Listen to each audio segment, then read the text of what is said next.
Assalamu alaikum everyone. Welcome to Vocabgram. This is the third part of our lesson Learn English with Priyanka Chopra and I was explaining her speech Break the Glass Ceiling. So let's begin. She says, so that's my rule number 2. वो कहती हैं कि ये मेरा rule number 2 है. Let your dreams fly. अपने ख्वाबों को उड़ने दीजिए. Give them wings. उनको पर दीजिए. Wings कहते हैं परों को, ठीक है? Be who you want to be. वो बनिए जो आप बनना चाहते हैं. Just by being fearless. और वो आप कैसे बन सकते हैं जब आप fearless हो जाएंगे, जब आप अपने अंदर से जो खौफ है, जो fear है, उसको निकाल देंगे, ठीक है? Now opportunities. अब opportunities जो होती है हमारे सामने, मौके, अपॉर्चुनिटीज को कहते हैं मौके जो आपके सामने आते हैं कुछ कर दिखाने के, जो ऑप्शंस आपके सामने आती हैं, ठीक है? उर्दू में उनको मौके कहते हैं, आई डोंट नो हिंदी में क्या कहते हैं। That's another important part of being fearless. वो भी एक बहुत अहम हिस्सा होता है फियरलेस बनने का। जब अपॉर्चुनिटीज आपके सामने आती है ना, जब मौके आपके सामने आते हैं कुछ कर दिखाने के, तो वो उन मौकों को पकड़ लेना भी जो है ना, वो भी एक पार्ट है, वो भी एक हिस्सा है, इम्पोर्टेंट हिस्सा है फियरलेस बनने का, ठीक है? They are very funny things. वो कहती है कि वो बड़ी फनी थिंग्स है, अपॉर्चुनिटीज जो है ना, ये बड़ी फनी किस्म की चीजें हैं, ठीक है? हाँ, दीज अपॉर्चुनिटीज, ये जो अपॉर्चुनिटीज होती हैं, they don't come very often. वो अक्सर हमारे सामने नहीं आती है, ठीक है? वेरी ऑफन का मतलब ये है कि ऐसी चीज जो बड़ी जिसमें इंटरवल्स बहुत थोड़े हैं उनके दरमियान में, जो बार बार आती है, मतलब एक अपॉर्चुनिटी आई तो कुछ अरसे बाद दूसरी आ गई, कुछ ही अरसे बाद तीसरी आ गई, उसके बाद थोड़े अरसे बाद वेरी ऑफन होता है जो अक्सर चीज आपके सामने आती रहे बड़े शॉर्ट इंटरवल्स में, ठीक है? तो वो कहना चाह रही है कि they came far and few in between but when they do. कहती है कि वो आती है बहुत दूर, और फार एंड फ्यू का मतलब ये होता है कि जो कि थोड़ी थोड़ी बीच में, कभी कभी बीच में आए, ठीक है? फार एंड फ्यू उसको कहते हैं इन बिटवीन, कि वो बीच में कभी-कभी थोड़ी-थोड़ी आती है, वो बहुत ज़्यादा नहीं आती है। बट व्हेन दे डू, लेकिन जब वो आती हैं, डू वी रिकॉग्नाइज़ देम, तो क्या हम उन्हें पहचानते हैं? Our job is to recognise them and make the most out of them. कि हमारी जॉब ये है कि हम उनको पहचाने। रिकॉग्नाइज़ का मतलब ये होता है पहचानना किसी चीज़ को, आइडेंटिफ़ाई कर लेना किसी चीज़ को, ठीक है? And make the most of them, और उसे बहुत बड़ा बना दें। Make the most of them का मतलब ये है कि उस अपॉर्चुनिटी को हम ग्रैब करें और उस अपॉर्चुनिटी पे इतना मतलब कि मेहनत करें कि उस अपॉर्चुनिटी को हम बहुत बड़ा बना दें, ठीक है? I look back on all the things that I have done. मैं पीछे देखती हूँ उन तमाम चीज़ों पर जो मैंने आज तक की है। And I marvel at the opportunities that came my way. And I Marvel का मतलब ये होता है कि मैं वंडर करती, वंडर करना, एस्टोनिश होना, हैरान होना, ठीक है? अब अगर आप किसी चीज़ पे आपको यकीन ना आए, ठीक है? कि अच्छा ये भी हुआ था मेरे साथ, ऐसा भी हुआ। जब आप जिस चीज़ पे आप थोड़ा-सा हैरान हो रहे हो, आप वंडर कर रहे हो, आप एस्टोनिश हो रहे हो, ठीक है? तो कहती है कि I marvel at the opportunities that came my way, कि मैं अब वो अपॉर्चुनिटीज़ जो मेरे सामने आई, मैं उनके बारे में बड़ी हैरान होती हूँ, ठीक है? कि मिस इंडिया, वो उन अपॉर्चुनिटीज़ को अब गिनवा रही है कि कौन-कौन सी हैं। मिस इंडिया आई उनके सामने, मिस वर्ल्ड आई उनके सामने। कहती है when I was in Bareilly in army school, जब ब्रेली में थी आर्मी स्कूल में, माय फर्स्ट फ़िल्म ऑफ़र, मेरी जो पहली फ़िल्म ऑफ़र थी, माय फर्स्ट म्यूज़िक सिंगल, मेरा जो पहला म्यूज़िक सिंगल था, the first film I actually produced, वो पहली फ़िल्म जो मैंने प्रोड्यूस की थी, there was never a plan. इन सब चीज़ों को करने के लिए मैंने कोई प्लान नहीं किया था, मैंने कोई मनसूबाबंदी नहीं की थी एवर, कभी भी नहीं, ठीक है? कि मैंने कभी भी इन चीज़ों के लिए कोई प्लान नहीं बनाया था, पहले से सोचा नहीं था कि मैंने ये सब कुछ करना है। More like the universe sort of guiding me towards these opportunities, more like कि ऐसा लगता है, more like होता है ना कि ज़्यादातर जो चीज़ लगती है, ऐसा लगता है the universe sort of, कि यूनिवर्स जो है ना वो किसी तरह से guiding me towards these opportunities, जो यूनिवर्स है वो मुझे किसी तरह से इन अपॉर्चुनिटीज की तरफ गाइड कर रही थी, मुझे उनकी तरफ ले जा रही थी। all I had to do is to recognize them, all I had to do का ये फ्रेज का मतलब ये होता है कि जो सिर्फ जो काम मुझे करना था, वो ये सिर्फ ये करना था कि इज़ टू रिकॉग्नाइज़ देम, कि मैं उन्हें पहचानती एंड मेक श्योर, और मैं इस बात को मेक श्योर करती कि आई वर्क सो हार्ड, कि मैं इतनी मेहनत करूँ that I squeezed every drop out of these opportunities, कि मैं इन अपॉर्चुनिटीज़ में से ईच एंड एवरी, जो हर कतरा जो होता है ना, उसमें से स्क्वीज़ कर लेती, उसमें से निचोड़ लेती, उसमें से निकाल लेती, ठीक है? These this ladies and gentleman called drive. कि इसको लेडीज एंड जेंटलमैन हम ड्राइव कहते हैं। ड्राइव कहते हैं उस चीज को जो, कोई चीज जो आपको अपनी तरफ खींचती हो, ठीक है। तो कहते हैं कि ये जो चीज है ना, इसको हम ड्राइव कहते हैं। It's called ambition. इसको हम एम्बिशन कहते हैं। एम्बिशन आपके अंदर का वो जोश और वो वल्वला होता है जो आपके अंदर से कहता है कि मैंने कुछ करके दिखाना है, ठीक है। तो उसको एम्बिशन कहते हैं। So no matter where you are in life, कोई फर्क नहीं पड़ता है कि आप जिंदगी में कहाँ हैं इस वक्त। रूल नंबर थ्री, अब अपना रूल नंबर थ्री बताती है, is you have never arrived enough to explore new opportunities. कि आप कभी भी वहां तक पूरा नहीं पहुंचते कि आप हर नई अपॉर्चुनिटीज को एक्सप्लोर कर सके, ठीक है। And there is nothing wrong with being ambitious. कि एम्बिशियस होने में ना कोई गलत बात नहीं है।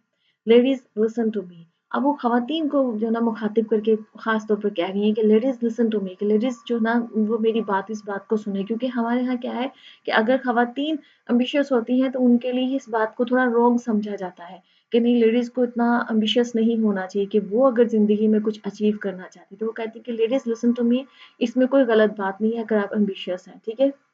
Now for all of you guys who like everything in life, अब उन तमाम लोगों के लिए जो अपनी जिंदगी में हर चीज जो चाहते हैं, जिनको अच्छा लगता है कि उनके पास सब कुछ हो, ठीक है।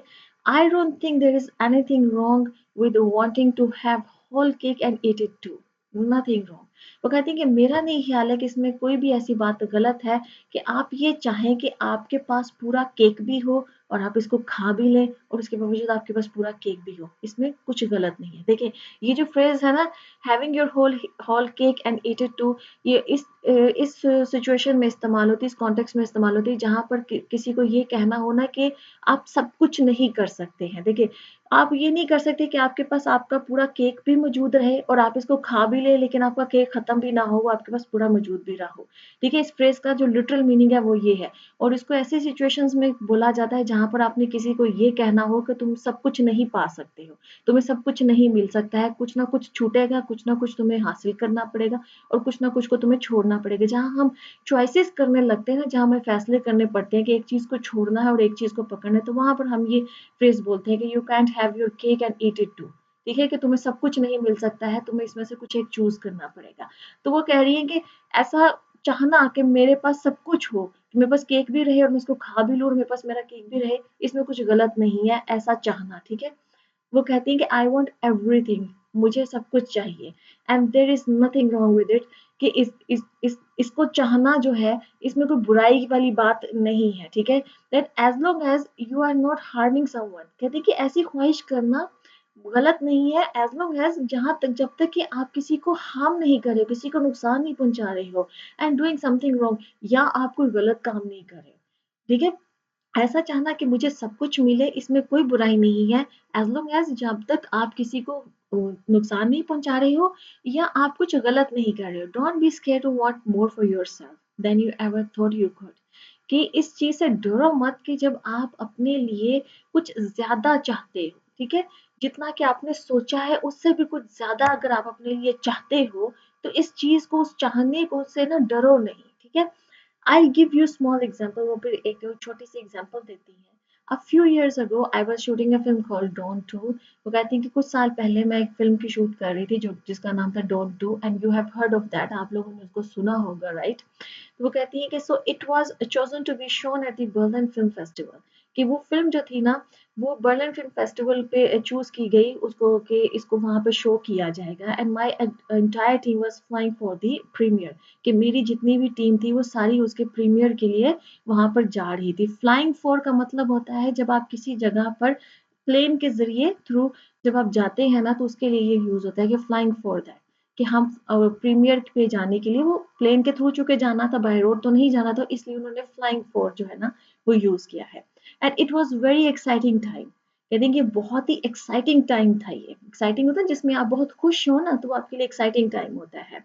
And at the same time, और कहती है उसी वक्त आई वॉज इन्वाइटेड, मुझे बुलाया गया फॉर द फर्स्ट टाइम, पहली दफा, to attend the Grammy awards in LA. LA कहते हैं लॉस एंजलिस को, ठीक है। वो कहते हैं कि मुझे ग्रैमी अवार्ड्स के लिए भी जो है ना वहां पर पहली दफा उसको अटेंड करने के लिए भी मुझे इनविटेशन मिला, मुझे बुलाया गया वहां पे, ठीक है। अब वो कह रहे हैं कि दो इवेंट्स थे और मैं दोनों इवेंट्स पे मतलब कि मैं इनवाइटेड थी। एक तो वो जो प्रीमियर था डॉन 2 का, और दूसरा ये ग्रैमी अवार्ड्स में उनको बुलाया गया जो कि एलए में था। और वो कह रही है आगे से कि it was this big choice, कि ये बहुत बड़ी एक चॉइस थी मेरे लिए। Both the events were literally taking place one day apart. वो कह रही हैं कि दोनों जो इवेंट थे ना वो लिटरली एक दिन के फर्क से ना वो टेक प्लेस हो रहे थे। मतलब कि वो इवेंट्स टेक प्लेस का मतलब होता है किसी चीज का होना, मुनक्कद होना, कोई कोई इवेंट, कोई सेरेमनी जो हो रही हो ना, उसके लिए हम ये टेक प्लेस जो फ्रेजल वर्ब इसको यूज करते हैं कि उसका होना, ठीक है। तो वो कह रहे हैं कि वो दोनों जो है वो एक दिन के फर्क से वो दोनों इवेंट्स हो रहे थे in completely different time zones, जो कि कम्प्लीटली डिफरेंट टाइम जोन्स में है। उनका जो टाइम जोन है वही कम्प्लीटली डिफरेंट है और उनके दरमियान में फर्क कितना है, सिर्फ एक दिन का। और वो है बर्लिन एंड एलए, कि एक बर्लिन में है और एक एलए में है, लॉस एंजलिस में है। My team and every one around me told me know. मेरी टीम ने और मेरे इर्द गिर्द जितने लोग थे सब ने मुझे बताया कि नो, कि नहीं, इट कैन नेवर हैपन, ये कभी नहीं हो सकता। You have to choose what is your priority and you know what I did. वो कहती कि मुझे सबने ये कहा कि तुम, ये नहीं हो सकता, तुम्हें इसमें से कोई एक चीज चुननी पड़ेगी जो तुम्हारी प्रायोरिटी हो। प्रायोरिटी का मतलब ये होता है कि जो तुम्हारे लिए ज्यादा अहम है, ठीक है। जो भी आपके पास अगर दो तीन ऑप्शंस हैं, उसमें से जो चीज आपके लिए ज्यादा अहम है तो वो आपकी प्रायोरिटी हो जाती है, ठीक है। तो कहे कि आपको अपनी प्रायोरिटी चूज करनी पड़ेगी and you know what I did. वो कहते कि आप लोगों को पता है मैंने क्या किया, I made some insane connections. कहती मैंने बहुत ही इंसेन किस्म के कनेक्शंस बनाए। कनेक्शंस कहते हैं लिंक बनाना बीच में, ठीक है। और इनसेन का मतलब होता है बड़े पागल किस्म के, जो नॉर्मल से थोड़े से ना हटके हो तो उसको हम इनसेन कहना चाहते हैं। कोई चीज़ हम अगर नॉर्मल से हटके करें ना तो उसके लिए हम कहेंगे इनसेन। के कभी कभी किसी इंसान के लिए भी हम वर्ड यूज करें, आर यू इनसेन। इनसेन का मतलब ये होता है कि तुम पागल हो क्या, आउट ऑफ माइंड हुए हुए क्या। तो कह रही है कि मैंने बड़े इंसेन किस्म के कनेक्शंस बनाए और वो कनेक्शंस आगे से वो बताती है, Mumbai to London, London to Berlin, Berlin to Amsterdam, Amsterdam to LA and LA to Mumbai in 3 days and I made it happen. कहती कि ये मैंने सारे कनेक्शंस बनाए, ठीक है, और 3 दिन के अंदर जो ना and I made it happen, और मैंने ये कर दिखाया, ठीक है। कहती कि I went to both the events, मैं दोनों इवेंट्स पर गई, I look great at both the events, मैं दोनों इवेंट्स पे बड़ी अच्छी भी दिखी। इवन दो, हत्ता के, इवन दो हम यूज करते हैं जब आपने कहना हो ना कि हत्ता के कॉन्ट्रैक्ट्स में बात करनी हो, I hadn't sleep, I hadn't slept, कि मैं सोई नहीं। It took a little of extra makeup but I was fine. कहती कि उस चीज़ को छुपाने के लिए जो मैं सोई नहीं थी, तो वो जो एक होता है ना कि आपके थकावट के निशान होते हैं चेहरे पे, जो आती है थकावट नजर आती है मेरी, उसको छुपाने के लिए it took a little extra makeup, कि थोड़ा सा ज्यादा मेकअप करना पड़ा, बट आई वाज फाइन, लेकिन मैं ठीक थी। And that's not the only time I have done it. वो कहती कि ये सिर्फ वाहिद टाइम नहीं था, वो ओनली टाइम नहीं था, ये कोई पहली दफा या वाहिद सिर्फ उसी दफा मैंने नहीं किया कि मैंने ऐसा किया हो। I have done it so many times. कहती कि मैंने बहुत दफा ऐसा किया है, ओवर एंड ओवर अगेन, और बार बार किया है। वाई, क्यों? Because I don't want anyone to tell me I can have everything. कहती क्योंकि मैं नहीं चाहती कि कोई मुझसे ये कहे कि मैं सब कुछ नहीं कर सकती हूँ, मैं सब कुछ नहीं हासिल कर सकती हूँ, ये मैं नहीं चाहती हूँ। I want to dream of everything, मैं हर चीज का ख्वाब देखना चाहती हूँ, एंड आई हैव एवरीथिंग, और मैं हर चीज हासिल करूंगी, ठीक है। आगे वो अपना फोर्थ जो है वो रूल बताती है, जो कि मैं नेक्स्ट जो है पार्ट में एक्सप्लेन करूंगी। आई सी यू नेक्स्ट पार्ट।